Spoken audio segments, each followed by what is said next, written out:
अस्सलाम वालेकुम जी, कैसे आप सब खरीद से। मैं हूं मुनीर अहमद सिरात रियल एस्टेट बिल्डर के प्लेटफॉर्म से। व्यूअर्स, आज की जो हमारी वीडियो है बेसिकली इसका जो टॉपिक है वो ये है कि अगर आप प्रॉपर्टी ख़रीदना चाह रहे हैं तो आपको किन बातों का ख्याल रखना चाहिए ताकि आप किसी भी लॉस से, किसी भी नुकसान से बच सकें या आपको किसी किस्म की भी परेशानी का सामना ना करना पड़े। बाज़ औक़ात होता ये है कि आप जब प्रॉपर्टी परचेज़ कर रहे होते हैं तो आप उसके ऊपर स्टडी नहीं करते, आप उसके ऊपर वर्क नहीं करते हैं और वर्क ना करने, स्टडी ना करने की वजह से आप उसके ऊपर लॉस खा बैठते हैं। ये जो हमारी वीडियो है बेसिकली बहरिया टाउन DHA XYZ सोसाइटी से रिलेटेड नहीं है। ये ओवरऑल एक जर्नल वीडियो है जिसके मुताबिक आप कह सकते हैं बेसिक रूल है, बेसिक आप कह सकते हैं कि इसका जो कुलिया है प्रॉपर्टी परचेज़ करने का, वो आज हम आपके साथ डिस्क्राइब करेंगे और अपने इल्म के मुताबिक आपको बताने की कोशिश करेंगे कि किन किन चीज़ों को अगर आप बरोए कार में लाते हैं या किन किन चीज़ों को आप इस्तेमाल में करते हैं, यूटिलाइज़ करते हैं, तो आपको उससे फ़वाइद होंगे और आप नुकसानात से बच सकते हैं। प्रॉपर्टी की जो सबसे बेसिक और सबसे अहम चीज़ है वो ये है कि प्रॉपर्टी ख़रीदने से पहले आपको जिस चीज़ जगह पे प्रॉपर्टी आप परचेज़ कर रहे हैं उस चीज़ के बारे में आपका नॉलेज, उस जगह के बारे में आपका नॉलेज होना ज़रूरी है। एग्ज़ाम्पल के तौर पे एक बंदा है जो कि किसी भी कंट्री में रह रहा है, उसके गाँव में या उसके किसी अड़ोस पड़ोस में किसी भी उसको प्राइवेट जगह पर उसको प्रॉपर्टी परचेज़ करनी है। अब होता ये है कि 99% लोग जो होते हैं वो ठीक चल रहे होते हैं, या आप ये कह सकते हैं कि 90% लोग ठीक चल रहे होते हैं। मिनॉरिटी जो लोगों की है वो गलत लोग होते हैं, काली भेड़िया होती हैं, जिनकी वजह से आप नुकसान उठाते हैं और आपको बहुत सारी प्रॉब्लम्स, बहुत सारी इश्यूज़ वो फेस करना पड़ते हैं। कोई भी बंदा है जिसकी हलाल की कमाई है और उसने बड़ी मेहनत से जमा की होती है, उसको एकदम से जाते हुए ज़ाहिरी बात है दुख लगता है। तो सबसे पहले जब आप कहीं भी प्रॉपर्टी परचेज़ करें, आप उसको अच्छे से स्टडी करें, उसके बारे में इंफॉर्मेशन इकट्ठी करें। आपको पता होना चाहिए कि ये जो प्रॉपर्टी मैं परचेज़ कर रहा हूँ ये आया कि लीगल है, इसमें किसी किस्म का कोई इशू, किसी किस्म का कोई झगड़ा, किसी किस्म का कोई प्रॉब्लम तो नहीं है।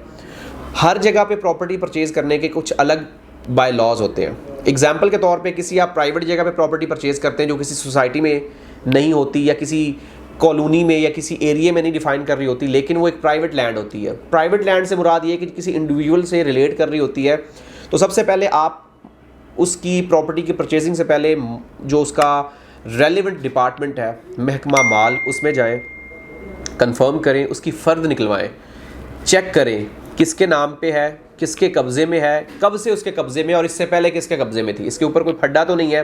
क्योंकि जो प्राइवेटली लैंड परचेज़ की जाती है उसका जो सिस्टम होता है वो पटवारियों के हाथों में होता है, तहसीलदारों के हाथों में होता है।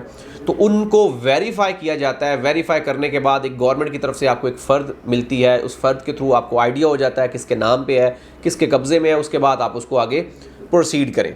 नंबर 2, ये था एक आपका जो आप कह सकते हैं कि आप किसी गांव लेवल पे किसी पेट्रोल पंप की लैंड परचेज़ कर रहे हैं, किसी फैक्ट्री की लैंड परचेज़ कर रहे हैं या किसी भी XYZ बिज़नेस से रिलेटेड आप लैंड परचेज़ करें तो उसके लिए आपको उसकी वेरिफिकेशन चाहिए। अब जो दूसरी बात है जिसमें सबसे ज़्यादा सेल परचेज़ होती है वो होती है सोसाइटीज़ में सेल परचेज़, जिसमें बहुत सारी सोसाइटीज़ होती हैं। अब इसमें जो पहला लेवल है वो ये, किसी भी सोसाइटी में परचेज़ करने से पहले आप ये वेरीफाई करें कि जो बिल्डर है, डेवलपर है, उसका बैकग्राउंड कैसा है, कितने टाइम से वो प्रॉपर्टी में है, कितना वर्थवाइल है, कितना उसने काम किया हुआ है, क्या क्या उसके प्रोजेक्ट्स हैं, क्या उसकी डिलीवर करने की स्पीड कैसी है, वो काम कैसा कर रहा है, वेल नोन है नहीं है। आप उसके ऊपर रिसर्च करें। आपका जो दुनिया है, आपकी जो मतलब क्या कह सकते हैं कि आपकी चीज़ों को एक्सप्लोर करने की जो कैपेसिटी है या ताकत है वो आपके हाथ में, वो है फ़ोन, मोबाइल फ़ोन आपके पास है। आप घर बैठे हर एक चीज़ के ऊपर रिसर्च कर सकते हैं, हर एक चीज़ के बारे में इंफॉर्मेशन ले सकते हैं बग़ैर टाइम ज़ाया किए। आप घर बैठे हर एक चीज़ के बारे में इंफॉर्मेशन ले सकते हैं। जब आप चीज़ों को एक्सप्लोर करेंगे तो आपको आइडिया हो जाएगा कि जहाँ पे मैं इन्वेस्ट कर रहा हूँ वो आया कि वाकई हकीकी इन्वेस्टमेंट है या वहाँ पर मुझे किसी की भी किस्म का प्रॉब्लम या किसी किस्म का इशू फेस करना पड़ सकता है। तो जब आपकी ये सारी वेरिफिकेशंस हो जाएं उसके बाद आप उसमें चीज़ों में इन्वेस्ट करें। तो ये सबसे अहम बात है। अब जितनी भी बड़ी सोसाइटीज़ हैं जैसा कि बहरिया टाउन हो गया, DHA हो गया या दूसरे वेल नोन बिल्डर्स हैं, तो वहाँ पे डेफिनेटली आपको एक चीज़ की श्योरिटी होती है कि आपका पैसा ज़ाया नहीं जाएगा, आपका पैसा डूबेगा नहीं। आज नहीं तो कल आपको चीज़ डिलीवर हो जाएगी। देर सवेर एक अलग टॉपिक है, लेकिन आपको चीज़ मिल जाएगी। आपको एटलीस्ट ये पता होता है कि आप जो प्रॉपर्टी परचेज़ कर रहे हैं उसके ऊपर कोई फड्डा या कोई भी किसी किस्म का भी लिटिगेशन वाला इशू नहीं होगा, लिहाजा आप वो चीज़ उसकी तरफ लेके जाते हैं। अब जब आपने ये सारी वेरिफिकेशन कर ली, मैं आपको स्टेप बाय स्टेप बता रहा हूँ ताकि आपको प्रॉपर्टी परचेज़ करने में किसी किस्म की भी दिक्कत या परेशानी या कोई भी चीज़ चेन से हटे ना। एक चेन बना रहा हूँ मैं। जब आपने किसी सोसाइटी को चूज़ कर लिया, एग्जांपल के तौर पे आपने बहरिया टाउन को चूज़ कर लिया, आप बहरिया टाउन में प्रॉपर्टी परचेज़ करना चाह रहे हैं, लाहौर में, पिंडी में, कराची में, आपने देख लिया ये बहरिया टाउन की प्रॉपर्टी है, ये बिल्डर है, ये मैंने चूज़ कर लिया, ये मैंने प्रॉपर्टी डिफ़ाइन कर लिया, मैं अपार्टमेंट लेना चाह रहा हूँ, घर लेना चाह रहा हूँ, मैं प्लॉट लेना चाह रहा हूँ। उसके बाद जो अगला सबसे मेन स्टेप है वो ये है कि आप प्रॉपर्टी परचेज़ करते हुए कोशिश करें कि आप रिस्क कम से कम लें। जब आदमी रिस्क लेता है ना, जब आदमी लालच में बढ़ता है, तब आदमी लॉस खाता है। अब उसमें रिस्क और लालच क्या है कि आपको, अब तो बहरिया ने अपना ट्रेंड चेंज कर दिया है, अब बहुत सारी सोसाइटीज़ ने ट्रेंड चेंज कर दिया है, लेकिन बहुत सारे इलाकों में अभी भी ऐसा ट्रेंड चल रहा है कि लोग फ़ाइलें बेचते हैं। फ़ाइलों से मुराद ये होता है कि आपको एक विदाउट बैलेट एक पेपर मिलता है, एक फ़ाइल मिलती है जिसकी कुछ टाइम के बाद बैलेटिंग होती है, फिर उसको लोकेशन अलॉट होती है, फिर उसका मैप आता है, फिर उसके बाद उसके ऊपर डेवलपमेंट होती है, फिर जाके आपको डिलीवर होती है। तो ये एक लंबा प्रोसीजर होता है। इससे बचने के लिए बेहतरीन तरीका ये है कि आप थोड़ा सा सब्र कर लें, थोड़ा सा पैसा ज़्यादा लगा लें, लेकिन ऑन ग्राउंड मौके पे मौजूद, नक्शे पे मौजूद चीज़ परचेज़ करें।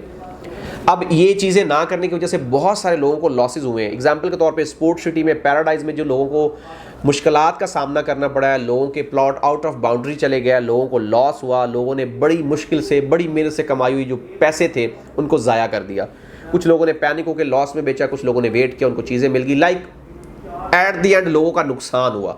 अब अगर वही प्रॉपर्टी आप ऐसी परचेज़ करते जो फिज़िकली एग्जिस्ट करती होती, मौके पे मौजूद होती, उसकी आपको थोड़ी सी वैल्यू एक्स्ट्रा पे करनी पड़ती, लेकिन आपकी जो कैपिटल अमाउंट थी वो सिक्योर रहती। ऑन ग्राउंड प्रॉपर्टी परचेज़ करने का जो फ़ायदा होता है वो ये होता है कि आप जो इन्वेस्ट कर रहे होते हैं वो आपका सिक्योर रहता है। प्रॉफिट कम ज़्यादा डेफिनेटली होता है, वो मार्केट के ऊपर डिपेंड करता है कि मार्केट कैसे चल रही है, लेकिन आपका जो कैपिटल अमाउंट है, एक्चुअल अमाउंट है, उसको ज़ाया होने के चांसेस 0% हो जाते हैं। तो ये एक बेसिकली बेसिक कुलिया है। ये बात हमेशा अपने ज़हन में रखें कि कभी भी प्रॉपर्टी परचेज़ करें, ऑन ग्राउंड फिज़िकली मौजूद, जो फिज़िकली एग्जिस्ट करती हो वो वाली प्रॉपर्टी परचेज़ करें, और ऐसी प्रॉपर्टी परचेज़ करें जो कि एक मुनासिब लोकेशन के ऊपर हो और आपके लिए बेहतरीन साबित हो। इसके बाद अगला स्टेज ऑन ग्राउंड के बाद आता है लोकेशन। प्रॉपर्टी एक ऐसा बिजनेस है जिसमें लोकेशन बहुत मैटर करती है। एग्जाम्पल के तौर पे आप कोई भी बिजनेस देख लें, उसमें उसके कुछ प्लस पॉइंट्स होते हैं, कुछ नेगेटिव पॉइंट्स होते हैं। प्रॉपर्टी में एक वाहिद लोकेशन ऐसा पॉइंट है जिसको अगर आप नज़रअंदाज कर दें तो आपने चाहे 10 अरब रुपया भी इन्वेस्ट किया हो, आप उसके ऊपर वो प्रॉफिट नहीं ले सकते जो कि एक्चुअल उसके लिए एक होता है। प्रॉपर्टी में हमेशा लोकेशन मैटर करती है। अगर लोकेशन अच्छी होगी प्रॉफिट अच्छा होगा, लोकेशन बुरी होगी प्रॉफिट कम होगा। अब एक बंदा इन्वेस्टमेंट के लिए एक प्रॉपर्टी परचेज कर रहा है, वो एक प्रीसेंट को चूज कर लेता है, एग्जांपल के तौर पे प्रीसेंट 4 को या प्रीसेंट 6 को या प्रीसेंट 8 को। अब उस प्रीसेंट में उसने एक प्रॉपर्टी देखी जो उसको करोड़ रुपए में मिल रही है, वो थोड़ी सी एवरेज प्रॉपर्टी है, लोकेशन उसकी अच्छी नहीं है, सराउंडिंग अच्छा नहीं है, डेप्थ में आ रही है, खड्डे वाला प्लॉट है, और साथ ही उसको एक प्लॉट ऑफर होता है 1 करोड़ 15 में, जो बहुत अच्छी लोकेशन है, मौके का प्लॉट है, लोकेशन उसकी बेहतरीन है, विजिट के काबिल है, देखने के काबिल है, सराउंडिंग अच्छा है, खड्डा नहीं है, बेहतरीन लोकेशन है। कल को बेचेगा उसके ऊपर बाहर आएगा, वक्ती तौर पे वो 15 लाख बचा के वो प्रॉपर्टी परचेज कर लेगा, लेकिन 2 साल के बाद जब वो देखेगा कि वो जो 15 लाख उसने बचाए होंगे वो उसको ज़्यादा नुकसान दे होंगे। मतलब एक तरफ उसने 1 करोड़ लगा के 10 लाख कमाया और एक तरफ उसने 1 करोड़ 15 लाख लगा के 50 लाख कमाया। तो एक लॉजिकल बात है, आप 15 लाख बचाने के चक्कर में अपना 40 लाख नुकसान कर बैठेंगे। ऑब्वियसली वो नुकसान आपका प्रॉफिट में होगा, लेकिन नुकसान तो होगा, उसमें यही होगा कि आपने जो करोड़ रुपया या 1.25 करोड़ रुपया आपने स्टक किया 2 साल के लिए, वो अगर आप वहाँ पे लगाते तो आपको अपना 50% प्रॉफिट दे रहा होता, आप यहाँ पे लगा के आपने 10% प्रॉफिट लिया है। लिहाजा अगला जो बेसिक रूल है वो ये है कि लोकेशन हमेशा बेहतरीन चूज़ करें, अच्छी लोकेशन की प्रॉपर्टी परचेज करें, वो आपको टाइम के साथ अच्छा प्रॉफिट भी देती है और आपके लिए फ़ायदेमंद भी साबित होती है, और आपको उसमें नुकसान के चांसेस बहुत कम होते हैं। प्रॉपर्टी जो आप इन्वेस्टमेंट की नीयत से देखते हैं उसमें हमेशा एक बेसिक रूल है वो ये ज़हन में रखें कि प्रॉपर्टी हमेशा ऐसी चूज़ करें जो लोकेशन के एतबार से अच्छी हो और जो इस वक्त अपने इनिशियल स्टेज पे हो। इनिशियल स्टेज से मुराद ये कि वो प्रॉपर्टी ऑन ग्राउंड हो रही हो, उसके ऊपर डेवलपमेंट का काम हो रहा हो, उसके ऊपर चीज़ें बन रही हो, ताकि जब तक वो मैच्योर होगी तब तक आपको बहुत अच्छी अमाउंट प्रॉफिट की सूरत में दे रही होगी। कभी भी अपनी पीक पे पहुंची हुई प्रॉपर्टी, जो एंड यूज़र के पास प्रॉपर्टी, उसको चूज़ ना करें। वो प्रॉपर्टी आपको अच्छा प्रॉफिट नहीं देती।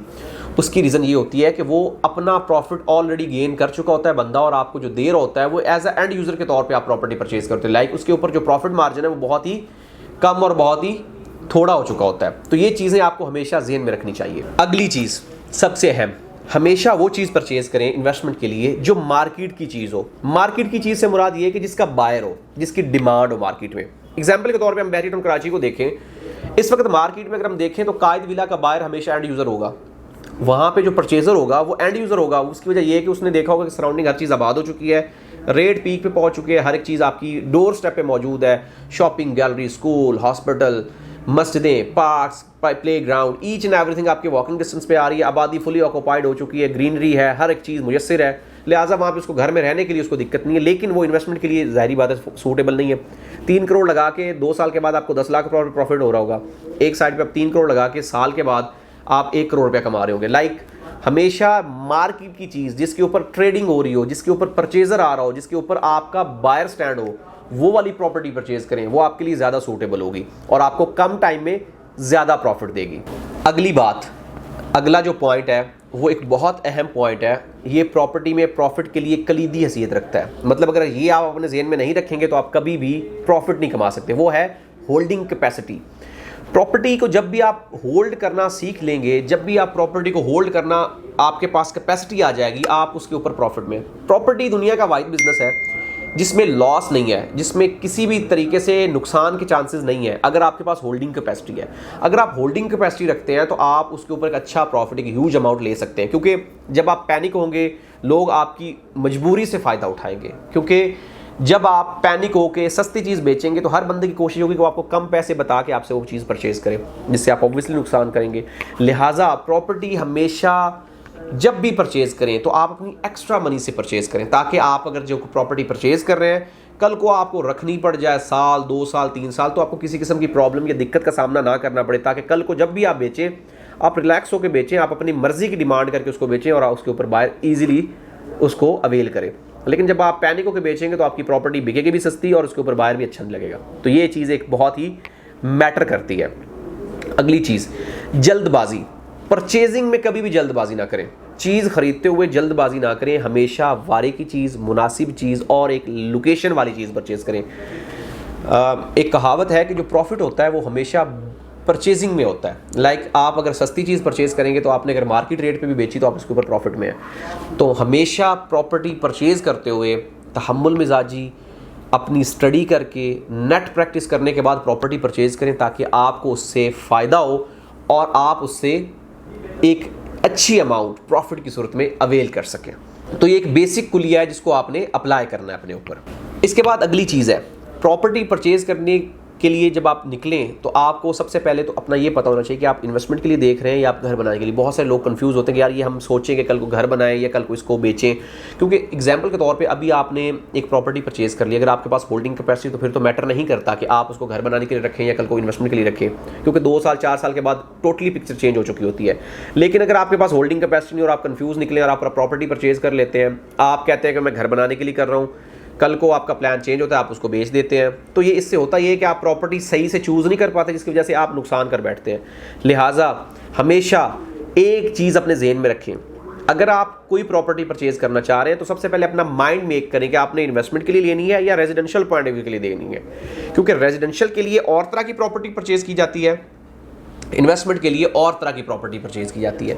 रेजिडेंशियल के लिए ऐसी प्रॉपर्टी परचेज की जाती है जो आबाद हो, जो अपनी पीक पे हो, वहाँ पे आबादी आ चुकी हो, वहाँ पे आप फ़ौरन घर बना सकें, वहाँ पे फ़ौरन रिहाइश इख्तियार कर सकें, वहाँ पे फ़ौरन मूव हो सके। इन्वेस्टमेंट के लिए ऐसी प्रॉपर्टी जो होती है वो चूज़ की जाती है जो अभी इनिशियल स्टेज पे हो, जिसके ऊपर काम हो रहा हो, जो अभी अंडर डेवलपमेंट हो, जिसके ऊपर अभी पोजेसन में डिले हो, लाइक वो अभी अपने इनिशियल स्टेज में हो, लाइक अ बॉर्न बेबी। तो ये चीज़ें हमेशा ज़हन में रखें ताकि आपको प्रॉफिट उसके ऊपर एक मुनासिब सूरत में मिले। इन्वेस्टमेंट का मकसद ये होता है कि मिनिमम इन्वेस्टमेंट मैक्सिमम गेन, और ये तभी होता है जब आप प्रॉपर प्लानिंग के थ्रू इन्वेस्टमेंट करते हैं। तो ये हमेशा ज़हन में रखें कि प्लानिंग करें, प्लानिंग करके प्रॉपर्टी परचेज करें, तब आपको जाके वो फ़ायदा देगी। इसके बाद आखिरी और सबसे मेन पॉइंट वो ये है कि आप एक कंसल्टेंट चूज़ करें जो आपको कंसल्ट करे, ना कि आपको मिसगाइड करे। बहुत सारे लोग आपको अपने एक निवाले की खातिर आपका बकरा ज़िबा कर देते हैं, तो हमेशा ऐसे लोगों को चूज़ करें जो आपके लिए फ़ायदेमंद हो, जो आपको कंसल्ट करें, जो आपको गाइड करें, ना कि मिसगाइड करें।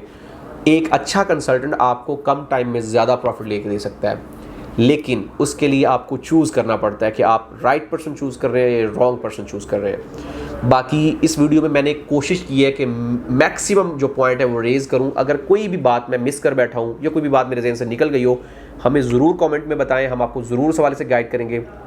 हमारे दिए गए नंबर्स पर रब्ता करें, हमारा यूट्यूब चैनल ज़रूर सब्सक्राइब करें ताकि लेटेस्ट न्यूज़ अपडेट्स आप तक पहुँचती रहें। मिलते हैं एक नई वीडियो के साथ। अल्लाह हाफिज़।